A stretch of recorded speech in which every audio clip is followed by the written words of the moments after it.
అక్కడ దేవుని ప్రవక్తే. ఆ రాజు తప్పించబడడానికి, ఆ రాజు రక్షించబడడానికి కారణము అక్కడ దేవుని ప్రవక్త యొక్క వర్తమానమే. ఈరోజు నీకు డబ్బు ఉండొచ్చు, ఐశ్వర్యం ఉండొచ్చు, నీకు పలుకుబడి ఉండొచ్చు, ల్యాండ్లు ఉండొచ్చు.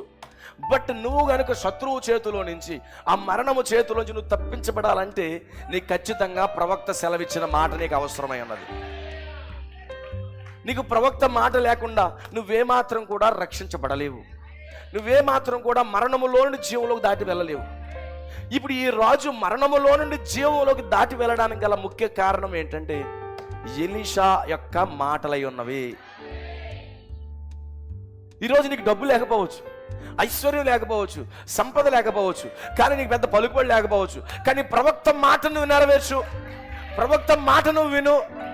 కరువు కాలంలో సైతము ఆ ప్రవక్త మాటే నిన్ను పోషించేస్తుంది, ప్రవక్త మాటే నిన్ను రక్షించేస్తుంది.